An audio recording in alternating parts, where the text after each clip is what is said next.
Hello readers by eyes and by ears, this is Mari Chan and welcome back to my channel. I hope you all had an excellent day and or night and are ready for another chapter reading of Astrolabe Rebirth by Fei Tian, Xiang. We're covering chapter 3 today, and so far I am feeling better than yesterday. So, well, because of the time, it's still going to only be chapter 3 today, but I believe that next week I can start going ahead and doing regular videos. Anyway, I hope you all enjoy. Chapter 3.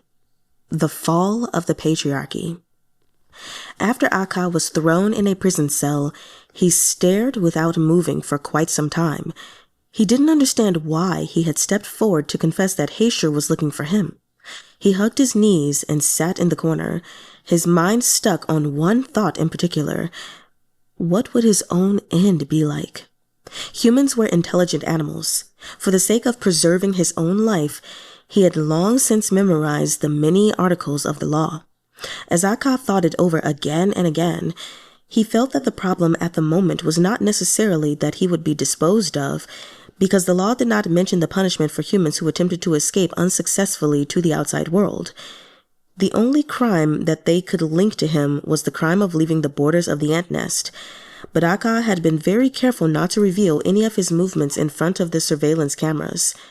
As long as the law-enforcing robots couldn't determine if he had secretly left the ant nest, his guilt would be absolved. The question of Heishi was even easier to resolve. Since he didn't have an identity and he was not an escapee from the other sections, it was possible that he and Akka would both be deemed innocent, assuming Heishi didn't reveal to these robots that Akka had sneaked out. But as soon as that clone brought up the lawsuit, Akka would be arrested for the crime of theft and disposed of. Akka was pleased that he had made a correct decision subconsciously. On the surface, it looked like he had saved Heishi, but in reality, he had saved himself. At this point, Akka glanced at Heishi sitting across from him. Considering how he would communicate his thoughts to him when it was likely they were being surveilled and their every movement recorded down, he found that Heishi was also staring at him. They were 2 cells apart, and the bars of the prison were made out of crisscrossing horizontal and vertical laser beams. "Heishi," Akka said. Heishi wordlessly looked back at him. "What exactly did you come here to do?" "It has nothing to do with you." "You—" Akka was at his wit's end with Heishi. He looked around at his surroundings, eyes filled with suspicion. Just as he was about to reach out his hand to touch the laser bars, Akka yelped, "Don't touch it! Don't touch anything!" "Shut up," Heishi said coldly. "Huh, then go ahead, touch it. Don't blame me if you die." Heishi was silent for a long time. Finally, he decided not to test it out and put his body in danger. "Don't say anything." In the end, that was the only thing Akka could tell him. Heishi stood there quietly, watching Akka. Mulling it over again and again, Akka wondered how he was supposed to explain this entire situation to Heishi. This grown man whom he had picked up and brought back seemed to be an indescribable lunatic. He didn't know anything. When he was being interrogated, he probably wouldn't lie either. The deadliest thing was, he knew absolutely nothing about the current situation, the City of Steel, the status of humans in society, or their relation with the robots. Between the 2 of them, Akka was the only one who understood their situation was quite thorny. When Akka lifted his head, he found that Heishi was still watching him. "Listen, Heishi," Akka said. He realized that there might be a need to demonstrate the fact that everything around them was dangerous, so he pulled out a thin screwdriver from his shirt pocket and tossed it toward the laser cage where, a sizzling sound, the plastic tool was cut cleanly into 2 pieces that then clattered to the ground. Heishi stared at the remains of the screwdriver. "Don't say anything," Akka warned. "No matter what you're asked, don't say anything, or else you'll die. First, tell me honestly, why did you come here?" "No real reason. I need to find a way out. You can stay here and keep waiting. Akka gritted his teeth. I saved you twice. Heisher, is this how you treat the person who saved your life? A noise came from outside, and the two of them grew weary, each sitting back down in their cells. But Akka couldn't stop sizing up Heisher. Akka's thoughts moved between the man and the clone's revolution. He closed his eyes. Then suddenly he heard a muffled boom in the distance, and the walls shook slightly. Soon after, the entire prison region went dark, and the laser bars flickered. From afar came the sound of shots being fired. Akka jumped to his feet. Someone was trying to cut the power source. What was going on? According to the information that he had received from the chip, wasn't the revolution of the clones supposed to happen tomorrow? The lasers hummed as they lit up the faces of the pair. The situation was getting stranger and stranger. After a few more seconds, the lasers went out and all remaining light vanished. Akka ran out of the cage, but with one tumble, he slammed into someone's embrace. A powerful arm held him, making his heart jump. "Let me go!" Akka yelled. The person, Heisher, of course, grunted without emotion and pushed him aside. I've really had enough of him, Akka thought. As soon as the cells opened, all the prisoners tried to find a way to escape. In the pitch black, there was little chance of finding the way out, so Akka could only do his best to remember the path. This way, Heisher, come with me.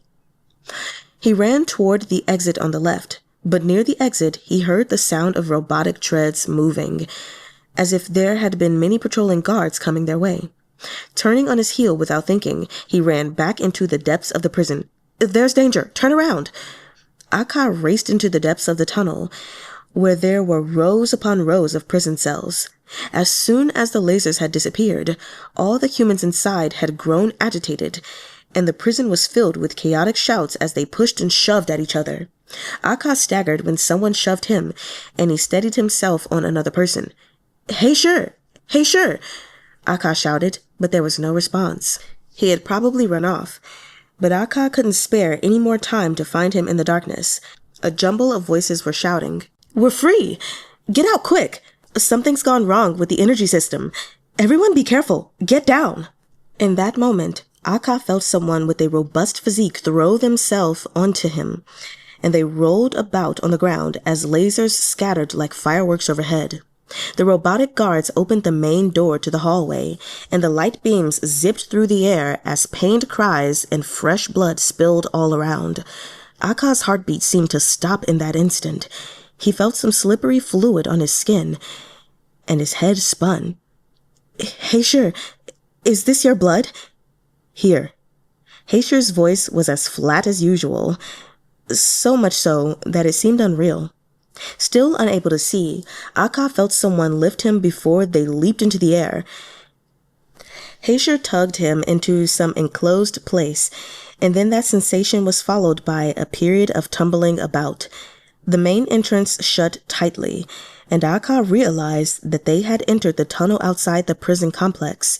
He couldn't see anything, but he managed to feel his way around until he bumped into an overturned manhole cover, which he knocked on a few times. Heisher, are you still there? There was no sound, and his surroundings were intensely quiet, until a deafening boom rang out and the cover in front of him was shattered. Akka sat back in surprise. Then he remembered the blue-toned light he had stolen from a clone once, found it in his pocket, and turned it on, only to see Heisher there with his hand covered with blood. If it weren't for the blood, Akka would have wondered if Heisher was a robot. You're really strong, Akka said, a little bit of fear lingering in his heart. Nevertheless, he inspected Heisher's hand. The skin on the back of his hand had been sliced open. Does it hurt? Heisher didn't respond to that. Instead, he said, I'm leaving. You should be careful. Heisher left. I don't know why that's funny. In his absence, Akka realized his anger was completely gone. He could only hold his cold blue light up as he moved forward. In the blink of an eye, Heishi disappeared to who knew where. Akka used his light to illuminate the path in front of him and cautiously began to search for tunnels to travel down. He was deathly afraid of running into any robots. After circling around for a while, he found that there was a person in front of him. Once again, it was Heishi. "Let's go together," Akka said. "You're not familiar with the passageways here." Heishi didn't respond, but neither did he fall into step with Akka. Instead, he continued to walk into the depths of the tunnel. Then he stopped in his tracks and looked back to study Akka before glancing away again. One of the hands seemed to grasp something that didn't exist, as if he was holding his own blue light. Akka realized something. Heishi was learning. He guessed that Heishi was imitating him to understand his own movements. In other words, other than language, a section of Heishi's memories and movements and thoughts was completely blank, like that of a small child. However, he didn't have the luxury of interrogating Heishi right now to confirm that. The most important thing at this point was to protect his own life. As he caught up with Heishi, he pondered how to explain his thoughts to him. "This place is called the Ant Nest. It's where humans live, and you are a member of the human race." Heishi's frigid expression still said, "I won't pay attention if I don't want to. We need to think of a way to escape this place." Heishi did not react to that. Akka continued, "This light helps us see the road clearly. It's usually reserved for clones, which aren't robots. Robots have infrared sensors installed on them, so even if it's pitch black, they can still see people. So, you talk too much," Heishi said. Akka paused for a moment, then finally exploded with an angry roar. "Getting to know you was truly the worst luck of my life." "What did you say?" Heishi glared at Akka with a ferocity that made him take a step back and not dare to shout again. Nor did he dare to answer Heishi's question. Thankfully, Heishi didn't resort to violence, only faced ahead and kept walking forward. "Outside, there are other people rebelling," Akka said as he followed behind Heishi, realizing that right now was not the time to argue. "We can take the opportunity this chaos provides to leave this place." Heishi grunted and tilted his head, as if he was distinguishing the noises within the darkness. Akka was certain that Heishi had fully understood, so he followed him forward. Akka's blue light shone upon the tunnel, revealing the sections of the path ahead of them. A large hall, a tunnel, another large hall, and one more tunnel. Most of their dividing steel doors were open. Once in a while, they would see a steel door that was only halfway shut, probably stuck due to the problems with the energy source. Akka passed the light over the walls several times, trying to find a map of the tunnels, but he slowly realized that it was futile. Only the ant nest's living quarters had a guidance map. After leaving the ant nest, the robots and the clones both had navigation systems installed in them, so they didn't need maps. Since the two of them had been blindfolded when they were brought in, they didn't know where they had been brought to. Akka could only blindly follow Heishi as they walked forward. Thinking about it, it occurred to Akka that his luck had actually been pretty good since Heishi had appeared. No, more than that, it was as if Heishi had brought Akka the goddess of fortune and the winds of change. Without Heishi, the clones would likely have taken Akka away and disposed of him. As for whether the clones had been warned early by the loss of that navigation chip, subsequently kickstarting their battle, that was also wholly outside of what Akka could imagine. After walking for an unknown amount of time, Akka's body began to sag from exhaustion. "Wait for me a bit. I need to rest." Heishi stared at Akka with silent impatience before saying, "I'm leaving." "Where are you going?" "It has nothing to do with you." Akka was at a complete loss for what to say to Heishi. He seemed to be holding a grudge over the words he had first exchanged by the shore. That's what I was thinking. That conversation had been an unhappy one, but Akka didn't know the root of it all was the hostility in his face when Heishi first met him. "Wait for me. You won't survive on your own here," Akka said. As Heishi walked away, his footsteps slowly faded into the distance. Soon enough, Akka was alone. Cocking his head, he placed his ear against the wall, but he didn't hear a thing.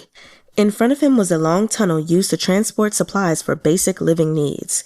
There were many of these throughout the ant nest, crossing each other over and shuttling back and forth in the space under the earth, transporting goods. Finding the tracks meant they had basically gained access to that network of thoroughfares. Akka rested for a while until he once again slowly began to follow the rails.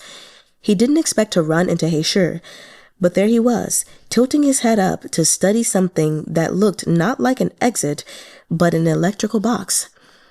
"Here, pull down the switch on the outside," Akka said. "This one is magnetically controlled, so it won't be affected if you cut off the electricity." Heishi obeyed, and there was a rumble of steel scraping as it opened a door embedded in the ground. "Well done," Akka said. "If you went on your own, you wouldn't have been able to find the exit." Heishi didn't respond, so Akka walked forward into the tunnel so deep that he couldn't see the end. Heishi was right behind him. They heard the faint sound of an explosion in the distance. Akka had no way of knowing if the clone's plan had been put into motion, and he was starting to get anxious. If he didn't escape in time and the clones as a whole lost, what could he do then? As he walked along, Heishi suddenly pulled Akka to a stop. The two of them had almost walked headfirst into a minecart. The road was blocked. What now? Heishi went forward and pushed the minecart with both hands. That minecart must have weighed at least a ton, and Heishi's body arched with effort as he threw his entire strength behind it and pushed forcefully. Akka was just about to stop him when he saw that the minecart had slowly begun to move. Bending downward, Akka joined Heishi in pushing that barricade-like minecart into movement. He panted heavily as they moved it, inch by inch, along the tracks. The rails that extended forward like thin strands of spider silk lay within a large hall, the walls of which were riddled with cavern entrances. Heishi listened for a while longer, and then chose a path.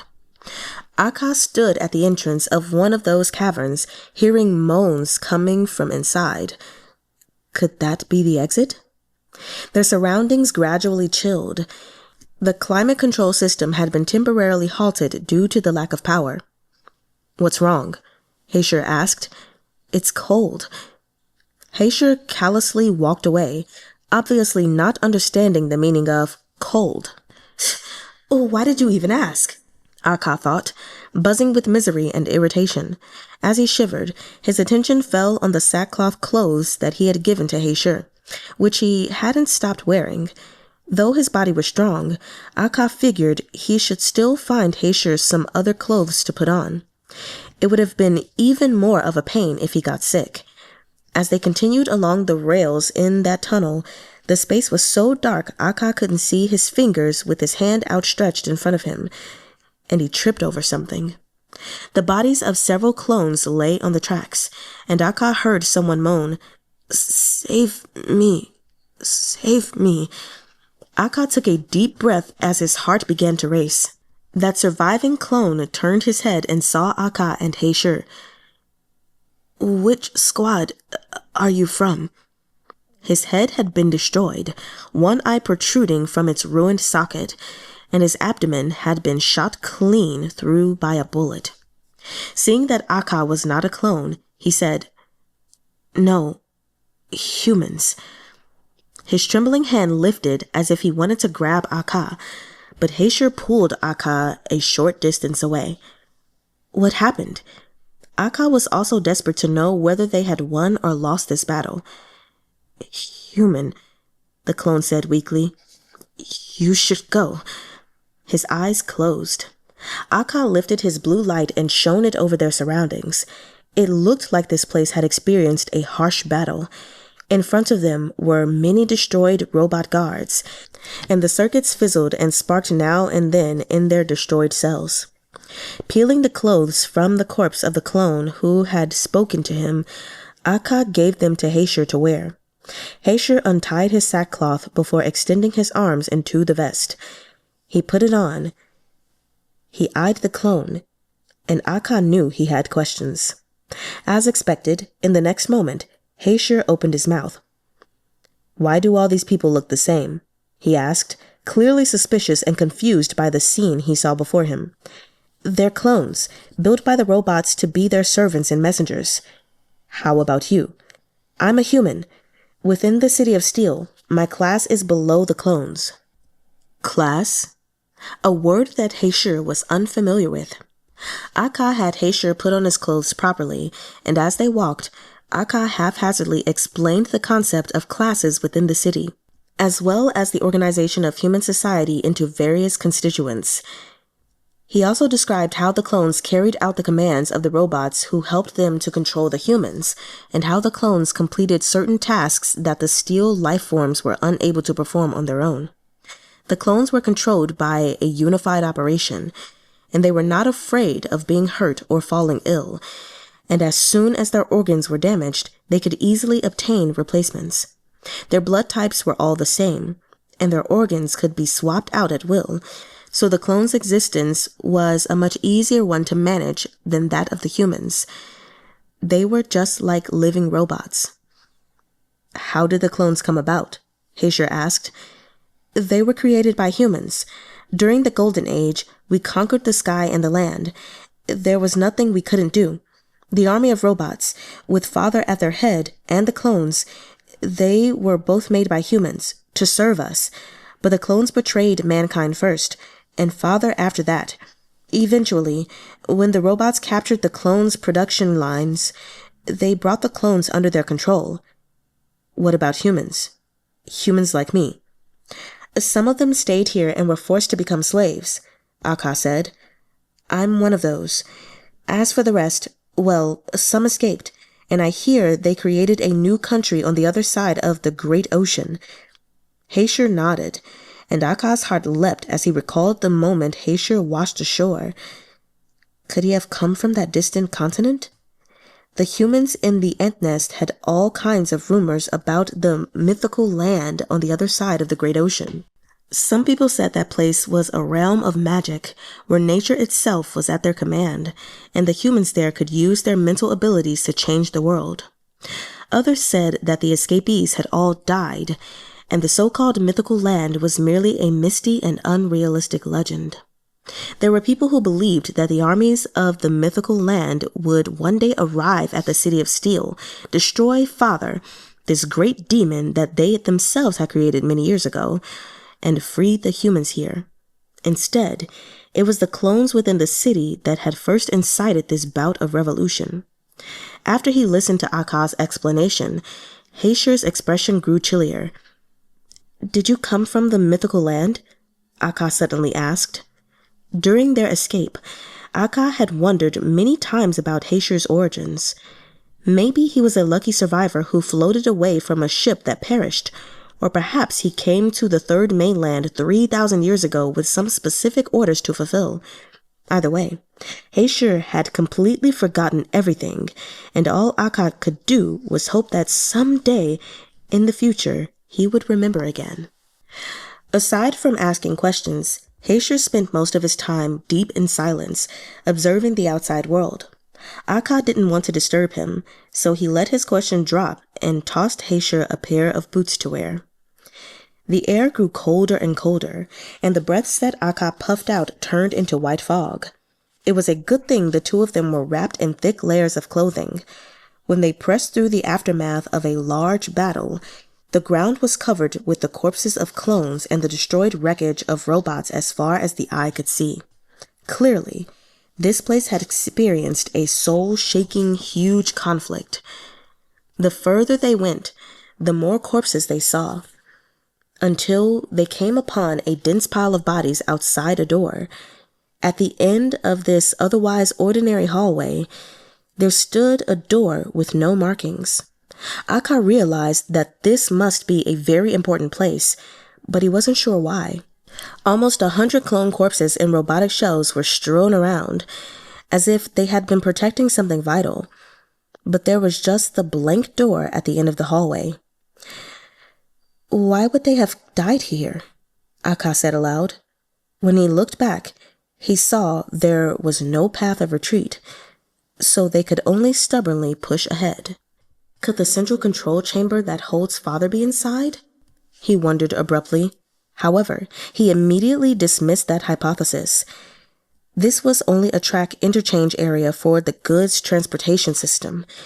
There was no way that Father could be sealed away in this remote underground space. Heishi moved the scattered flesh and metal bodies aside, revealing the entirety of the door. He used his shoulder to push at it, but it didn't budge. After a moment of contemplation, Akka said, "Let me try." He opened the control panel next to the door, inside of which were dozens of password locks. This would be an extremely tricky problem to solve. Glancing around, he found that the clone lying closest to the door was holding a card tightly in his hand. He then understood that the rebels were only half a step away from entering this door. What exactly could be behind the door? Akka's curiosity almost made his hand shake. Using the security card, he opened the door. It slid open, since it had its own power source, but he was greeted with nothing but darkness. Then, a cold light flickered on inside the large hall and illuminated Akka's and Heishi's faces. They saw emptied nourishment chambers all around the room. In the middle of it all sat a human, obviously on the brink of death. A very old man. "You're finally here," the old man said. The sudden sound of his voice startled Akka badly. You? Who are you?" Akka hurried forward and inspected the old man's condition. Many multicolored tubes were stuck in him like pins in a cushion, all of them serving as life support. The old man lifted up his murky eyes as he looked toward Akka. "Where is General Liber?" General Liber? I don't know. Many clones died out there. Are you all right?" "The revolution failed." The old man's voice faltered. "How did you come to this place?" Akka gave him the short version of how they had escaped, and the old man managed to hold himself together to hear it to the very end before he said weakly, "So, at the end of it all, it's a human who stands in front of me. My own mother's kind." "What does that mean?" Akka was puzzled, but he tried to lift that old man. "Are you able to move?" "I'm about to die," the old man said. "Child, help me. Take these things away." Heishi took the blue light from Akka and lifted it up, shining it on the old man's face. Akka observed his wrinkled features, feeling a sense of familiarity, like he was someone Akka knew, especially that pair of indigo blue eyes. It felt like he had seen them somewhere before. "Do we know each other?" A feeling of deja vu washed over Akka again, and he felt as if he was standing in the middle of a great puzzle. The old man didn't respond. He merely reached out a trembling hand to grab Akka's own, and Akka hurried to meet it. The old man pressed Akka's finger against the handle of his wheelchair, and there was a sudden, light click as Akka felt something prick through his fingertip. It hurt so much he yowled. He shuffled back a few steps, but when Heishi went up and grabbed at the old man's collar to toss him out, Akka shouted, "Wait!" The old man's body was connected to dozens of tubes, and Heishi had lifted the old man off his wheelchair with a hand around his throat. He could hardly lift a finger to resist. Heishi's actions hastened the old man's oncoming death, but even as his eyes rolled back, a complicated, strange, and faint smile appeared on his face. "Don't be so rough. Put him down," Akka said hurriedly. Doing as he was told, Heishi set the old man back into the wheelchair. Akka lowered his head to look at his own ring finger, where a drop of blood was beading on the tip. His head spun as he heard the sounds of mechanical beings coming from somewhere. "Damn it! Take this and give it to General Liber," the old man croaked out. He handed a chip to Akka before closing his eyes. Hey, wake up, Akka said, but there was no point. The old man's head drooped. He was dead. The mechanical sounds drew ever closer. Akka speedily hid the chip and turned to Heishi. Go. Heishi dashed toward the tunnel just as lasers shot in from the outside. Be careful, Akka called. Within seconds, Heishi returned. Quick, move back. There are enemies. Akka slid the security card, and the main door slammed shut. Explosions resounded in 2s and 3s from the other side. They were trapped in this room. We have to find an exit. Akka and Heishi split up to find a way out. As Akka searched through all the possible places in the room they might escape from, he couldn't help thinking of the indigo eyes of that old man, as well as his familiar face. He knew he had seen this old man somewhere, and often at that. While he was musing, he saw Heishi come to a halt in the large hall and stare at the old man's body with misgiving. What's wrong? Heishi asked as he straightened up. I know him. Akka jolted. Really? What's his name? Heishi shook his head and said nothing. Akka wanted to dig more into the old man's origins, but Heishi didn't have an answer for any of his questions. He had forgotten everything. Akka had no other options. Fine, let's just search for the exit. No need to search anymore. This place is a prison. In an instant, Akka snapped out of his fog. From the moment they'd first stepped inside, every sign indicated that the old man was a prisoner. Aside from the entrance, there were no other ways they could get out of here. Heishi's conclusion must have been correct. What should they do? Just then, another series of loud bangs came from the outside, so forceful that they began to deform the door. Akka knew he needed a place to hide, but the door had already started to warp under the pressure from the outside and sparks were flying in. On instinct alone, Akka turned and ran toward Heishi, while Heishi shot in a clean line like a bullet across the room. The two of them collided in midair and clung to each other tightly. At the same time, the door blew open with a boom, sending shrapnel flying everywhere. Heishi hugged Akka as they landed on the ground and rolled into a corner. Quick, take him away. Heavens, he's already dead. Humans? There are 2 humans here. Don't attack. What's going on? The inside of the room devolved into pandemonium as many clones rushed in. Akka's head throbbed with pain while he stood up, protected behind Heishi. A bright light swept back and forth. We escaped here, Akka explained. When did you come in? A clone asked him anxiously. When you two came in, was Dr. Callan still alive? Heishi was about to open his mouth and answer, but Akka pinched his palm and answered instead. He was still alive. He asked me to pass a message to General Liber. The tunnel outside suddenly rattled with more explosions, and this time, the sounds were as clear as crystal, as if the entire world was going to be overturned from the percussive force of those blasts. The earth trembled, and several clones swayed, almost falling over. There's no time to explain more. Take them away, said the clone squad's leader. Under the protection of the clone squad, Akka and Heishi raced back into the tunnel. Robotic guards soon surrounded them on all 4 sides, their numbers growing by the minute. Occasionally, Akka could hear someone shout, "Hold them there! They're counterattacking!" and similar phrases. Akka didn't know why, but he was woozy and nauseous as he staggered along, dizziness threatening to drown him. He scrabbled desperately at the air a few times before he caught Heishi's hand, but Heishi pushed him aside. Without support, he could no longer stand and plummeted head first to the ground. Heishi came back and frowned. Why are you so weak? Don't bother with me then, Akka snapped. I'm sorry. He couldn't stop panting, and his vision had blurred, as if a bad fever had overtaken his body. Without another word, Heishi lifted Akka into his arms and continued running alongside the clones. Behind them, members of the rebellion followed, carrying the old man's body as well as his wheelchair. They bumped their way through the passageway. Akka drifted in and out of consciousness for an unknown period until a sudden burst of bright light sent him reeling. They had emerged to blazing sunlight. Akka shielded his eyes with his hand.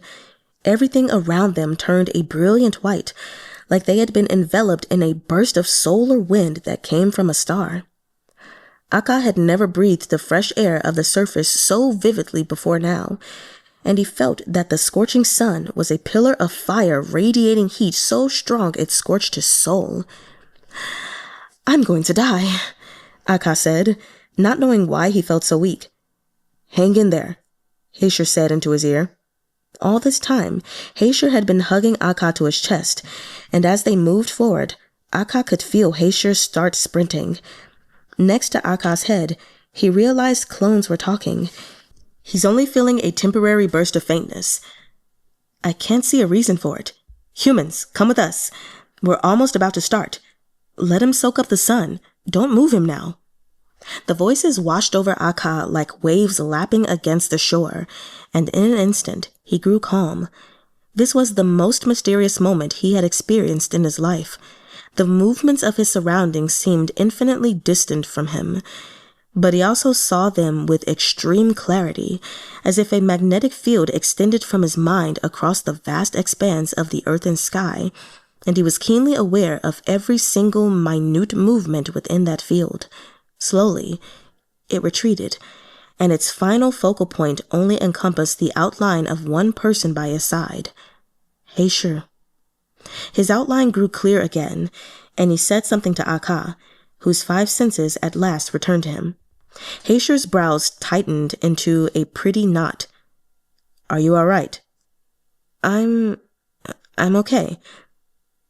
Akka came back to himself, his body soaked with sweat, and lifted a hand without thinking. Seeing that Heishi was watching him with worry, he grabbed Heishi's hand and interlocked their fingers, putting Heishi slightly more at ease.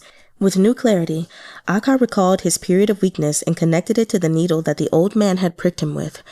What exactly had been injected into him? A clone came over. "Human, hurry and get on the ship. We can't stay here any longer." Heishi once again lifted Akka in an embrace, but Akka said, "I can walk on my own." He shuffled along behind the clone onto a small airship. The instant he walked into the lift, what he saw left him tongue-tied. On the platform that spanned almost 400 square miles, millions of war airships turned and launched, soaring into the sky, while the protective magnetic layers surrounding the launch platform shot down the mechanical aircraft that attempted to ambush them. The sky was filled with balls of fire, and in a deafening burst of brightness, an airship exploded, trailing a plume of smoke as it plummeted into the ocean. Like a wasp nest that had been prodded until it erupted, tens of thousands of airships left the earth behind as he ascended into the sky, unleashing row upon row of laser-guided bombs, which flew toward the heart of the city. Alrighty, everyone. That concludes the reading of Chapter 3, Fall of the Patriarchy. I hope you all enjoyed this chapter, because I did, and I guess we're still not really getting much of Heishi's personality. However, we did see him, I guess, hold a tiny little grudge against Akka from when he first was like, "I'm leaving, be careful." So that was funny. Overall, though, yeah, this is a good read. I think, like I said, that starting next week, I will be able to read a bit more. That way I can provide more substance, because I don't know, after reading just one chapter, I feel like I don't really have much to say afterward. Nevertheless, just a quick update. I do feel a lot better. I still got a cough and like my nose is stuffy. But as far as that pressing feeling on my chest that I told you guys about, at least I think I told y'all about it, I'm not feeling that anymore. So that's good. That means I believe tomorrow we will still be able to have our celebration, which is great because we have a surprise chapter reading, and that's what I really need my breath for, even though I need my breath for all the other things we're going to do as well. But still, anyway, yes, you all have an excellent day and a night, and 我爱你们.